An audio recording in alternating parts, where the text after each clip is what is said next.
Entonces, Dalton imaginó un átomo como una partícula extremadamente pequeña. Sin embargo, investigaciones posteriores demostraron que el átomo tiene una estructura interna, es decir, el átomo es la unidad básica de un elemento que va a intervenir en una reacción química, pero este está formado por partículas más pequeñas, denominadas partículas subatómicas. Estas investigaciones llevaron al descubrimiento del protón y el electrón. De hecho, en la carpeta de la teórica, en la presentación pueden ver experimentos que realizaron investigadores como Thomson en tubos de rayos catódicos que lo llevaron al descubrimiento del electrón y determinar la relación entre la carga eléctrica y la masa del electrón.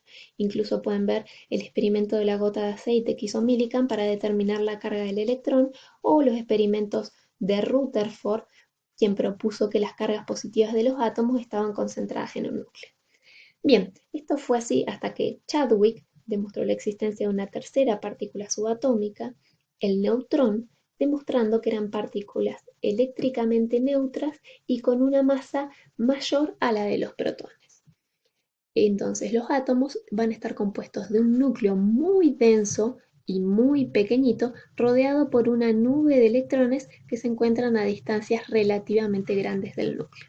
Vamos a ver que todos los núcleos de los elementos tienen protones y neutrones, a excepción de los núcleos de los átomos de hidrógeno en su forma común.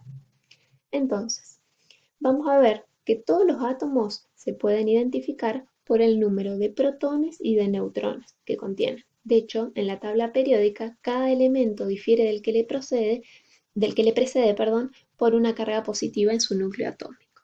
En esta imagen podemos ver un elemento de la tabla periódica, el zinc, este es el símbolo químico, y podemos ver más información.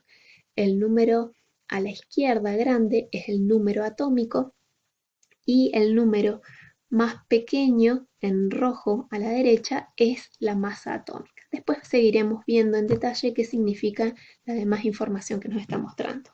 Acá es importante entonces ver que el número atómico, que era el número en azul, está definido por la letra mayúscula Z e indica el número de protones del núcleo de un átomo. Este número entonces se conoce como número atómico. En la tabla periódica vamos a ver que todos los elementos están ubicados de acuerdo al orden creciente de número atómico. Por eso es el número 30. El número 1 es el hidrógeno, el número 30 es el zinc. Cada núcleo contiene un número entero de protones y en el caso de un átomo gaseoso neutro, este número será igual al número de electrones. Entonces, resumiendo, podemos decir que un átomo está compuesto por un núcleo atómico en el que se encuentran los protones y los neutrones y girando a su alrededor en órbitas se encuentran los electrones.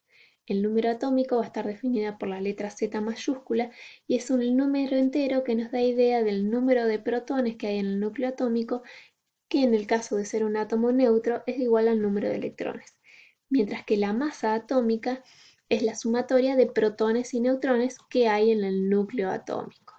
Entonces, podemos establecer esta relación en la cual la masa atómica es igual a la suma de protones más neutrones. En el caso de un átomo neutro, el número de protones es igual al número de electrones. Entonces, si yo tengo el caso del litio, por ejemplo, vemos que tiene una masa de aproximadamente 7 y el número atómico o número de protones es igual a 3. La diferencia entre la masa y el número atómico nos da el número de neutrones. Sin embargo, hay que tener en cuenta que no todos los átomos de un elemento determinado tienen la misma masa. La mayoría de los elementos tienen dos o más isótopos. Un isótopo es un átomo con el mismo número atómico pero distinta masa, por lo tanto distinto número de neutrones. Las propiedades químicas de un elemento van a estar determinadas principalmente por el número de protones y electrones de sus átomos, dado que los neutrones no participan en los cambios químicos en general. Por ejemplo, veamos el caso del hidrógeno. El hidrógeno, si se fijan en la tabla periódica, aparece de esta forma. Tiene una masa atómica de 1 y un número atómico de 1. Quiere decir que tiene un solo protón en el núcleo atómico y en los orbitales tiene un solo electrón. Sin embargo, el hidrógeno tiene isótopos, es decir, átomos del mismo elemento, pero con masas distintas. Entonces, como solo la masa es distinta, fíjense, masa 1, masa 2, masa 3, y el número atómico es el mismo, quiere decir que siempre tiene un electrón. Entonces, el protio tiene un protón y un electrón. Su masa es 1, porque la masa es la suma de protones más neutrones. Quiere decir que no tiene neutrones. El deuterio tiene masa 2 y me dice que tiene un protón. Si tiene un protón, tiene un electrón, pero como la masa es 2, tiene que tener un neutrón. Y el tritio nos dice que tiene un protón, número atómico 1, por lo tanto un electrón, pero como la masa es 3, ha de tener en el núcleo 2 neutrones. Esto lo podemos ver entonces también aquí, y esto nos permitirá explicar por qué el hidrógeno presenta las características que vemos en la tabla periódica, porque básicamente su masa atómica es 1, tiene un protón, un electrón, y la abundancia relativa es del 99%, mientras que el deuterio y el tritio se encuentran en abundancias relativas mucho menores. Bien, en la tabla periódica los elementos están ordenados de acuerdo a su número atómico. El estudio de la tabla periódica, si bien lo vamos a ver en la próxima clase, nos permite conocer cómo están ordenados los elementos de la tabla periódica y nos va a permitir ver que de todos los elementos presentes, solo los gases nobles, que son estos que se encuentran en el último grupo, se presentan como átomos sencillos, es decir, son gases monoatómicos, mientras que la mayoría de la materia está compuesta por moléculas o iones formados por átomos. Entonces, ¿qué es una molécula? Una molécula es un conjunto de por lo menos dos átomos en una ubicación determinada unidos por fuerzas electrostáticas. El hidrógeno gaseoso, de hecho, es un elemento puro formado por moléculas que estas están compuestas por dos átomos de hidrógeno. Al igual que los átomos, las moléculas son eléctricamente neutras. La molécula de hidrógeno es una molécula diatómica, quiere decir que tiene dos átomos. Otras moléculas diatómicas son el nitrógeno, el oxígeno, el flúor, el cloro, el bromo y el yodo. En la naturaleza no vamos a encontrar átomos aislados de oxígeno, de cloro, de yodo, de hidrógeno, sino que siempre van a estar presentes en forma de moléculas. Sumado a esto, la mayoría de las moléculas contienen más de dos átomos, que pueden ser del mismo tipo o de distintos elementos, y estos se llaman moléculas poliatómicas. Tal es el caso del fósforo, que se presenta como moléculas compuestas por 4 átomos, o el azufre, que se presenta como moléculas compuestas por 8 átomos. Bien, entonces dijimos que durante una reacción química el número de protones del núcleo de un átomo permanece igual. Sin embargo, se pueden perder o ganar electrones. Ya veremos por qué. Precisamente, un ion es un átomo o grupo de átomos con una carga neta positiva o negativa. Veamos un ejemplo. En el caso del sodio, el sodio posee 11 protones en su núcleo atómico y 11 electrones en sus orbitales atómicos. Los protones tienen carga positiva y los electrones carga negativa, por lo tanto de la sumatoria vemos que la carga neta es 0. El átomo de sodio es eléctricamente neutro. Sin embargo, el sodio puede perder un electrón, es decir, puede perder una carga negativa. Si el sodio pierde esa carga negativa, pierde un electrón, ahora en vez de 11 tendrá 10 electrones. Tenía 11 protones que siguen estando intactos en su núcleo atómico. Recordemos que el número de protones del núcleo permanece igual. Entonces seguimos teniendo 11 protones, pero en este caso 10 electrones. 11 protones carga positiva, 10 electrones de carga negativa. La resta nos da una carga positiva. De esta forma, la pérdida de uno o más electrones da lugar a la formación de un ion con carga neta positiva o cation. El sodio, entonces, cuando pierde un electrón, forma un cation y pasa a llamarse Na con una carga positiva, cation sodio. Mientras que hay elementos como el flúor que tienden a ganar electrones. Veamos en el caso del flúor, dijimos tiene 9 protones, 9 cargas positivas en su núcleo y por lo tanto 9 electrones en sus orbitales. La diferencia nos da una carga neta igual a 0. Como el flúor puede ganar un electrón, quiere decir que gana una carga negativa. Tenía 9 electrones, ahora tiene 10. De la diferencia nos da una carga neta de menos 1. La ganancia entonces de uno o más electrones a partir de un átomo neutro da lugar a la formación de un ion, en este caso con carga neta negativa, o anión. Bien, entonces dijimos que cuando un átomo puede ganar o perder uno o más electrones, forma iones. Los iones pueden ser monoatómicos, cuando están formados por un solo átomo, como son los que vemos aquí en la tabla periódica. Tenemos cationes con carga neta positiva o aniones con carga neta negativa, pero también es posible combinar dos o más átomos y formar un ion que tenga carga neta positiva o negativa. En este caso se denominan iones poliatómicos porque están formados por más de un átomo, como es el anión oxidrilo o el cianuro.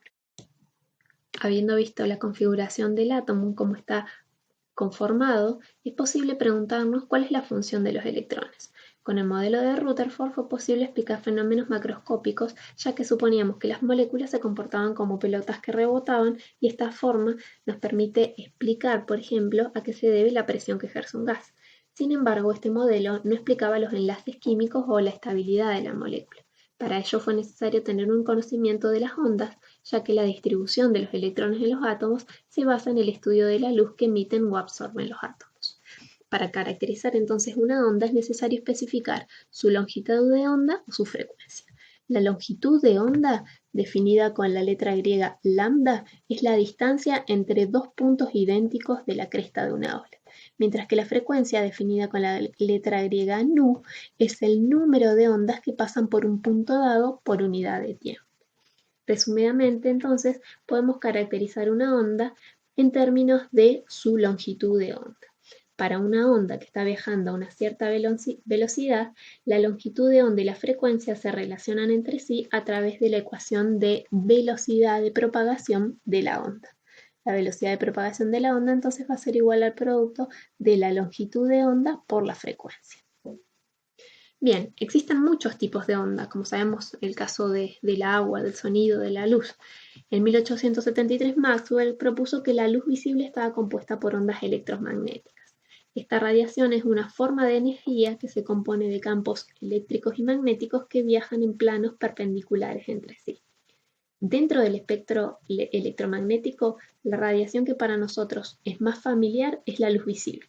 Sus longitudes de onda van desde 4 por 10 a la menos 7 con el color violeta hasta 7,5 por 10 a la menos 7 metros con el color rojo. La luz visible, sin embargo, representa un segmento estrecho del espectro.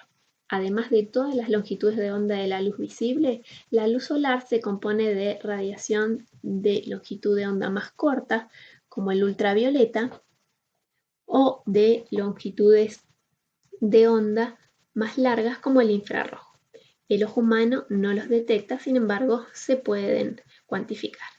En el vacío, la velocidad de la radiación electromagnética es igual para todas las longitudes de onda y se conoce como la velocidad de la luz, que tiene un valor de 3 por 10 a la 8 metros sobre segundo. Sin embargo, mientras la física clásica asumía que los átomos emitían cualquier cantidad de energía radiante, Planck propuso que lo hacían solo en cantidades discretas o cuantos. Si describimos la luz como compuesta por partículas o fotones en lugar de onda, podemos decir que un fotón de luz posee una cantidad específica, es decir, un cuanto de energía. La cantidad de energía que posee un fotón depende de la frecuencia de la luz. La energía de un fotón de luz está dado entonces por la ecuación de Planck, que relaciona la constante de Planck, que tiene este valor de 4,13 por 10 a la menos 15 electronvolts por segundo, por la frecuencia, o lo que es lo mismo, la constante de Planck por la velocidad de la luz sobre la longitud de onda. Bien, pensemos en un caso simple para comenzar el estudio, como puede ser el átomo de hidrógeno, dado que está compuesto por un solo electrón. En 1913, Bohr describió el electrón del átomo de hidrógeno como que estaba girando alrededor del núcleo en orbitales circulares y supuso que la energía estaba cuantizada, es decir, que solo son posibles ciertos valores de energía. Esto lo llevó a sugerir que los electrones pueden ocupar ciertas órbitas y que van a absorber o emitir energías en cantidades definidas a medida que se desplazan de una órbita a otra. ¿Qué es lo que vemos acá? En este esquema vemos el núcleo atómico en el que se encuentran protones más neutrones y en torno a este distintas órbitas con distintos niveles energéticos definidos por los números 1, 2, 3, 4, 5, 6. También vemos electrones, que son estas bolitas violetas en los distintos orbitales, y lo que planteó Bohr entonces es que cuando un electrón pasa de un estado de menor energía a uno de mayor energía, lo hace absorbiendo una cantidad definida de energía, es decir, un cuanto. Mientras que cuando un electrón que inicialmente está en una órbita de mayor energía, por ejemplo esta que está en el número 4, regresa a una órbita de menor energía como n igual a 1, en este proceso libera energía, libera un fotón cuya energía es igual al producto de la constante de Planck por la frecuencia. El valor este es igual a la diferencia de energía entre las dos órbitas ocupadas por el electrón. Entonces la energía entre el estado n igual a 4 y el estado n igual a 1. Bohr demostró que la energía que tiene el electrón del átomo de hidrógeno está dado por esta expresión, que es igual a una constante por el cociente de 1 sobre n. Este n es el número cuántico principal que puede tener distintos valores, 1, 2, 3 a infinito. Cuando el electrón se acerca al núcleo, n disminuye y aumenta el valor absoluto de E. N entonces disminuye, aumenta el valor absoluto de E, pero también se vuelve más negativo. Entonces E alcanza su valor más negativo cuando n es igual a 1 y esto corresponde al estado energético más estable. Este se conoce como estado basal o fundamental y corresponde al estado de energía más bajo. La estabilidad del electrón va a disminuir a medida que n aumenta, n igual a 2, a 3, a 4.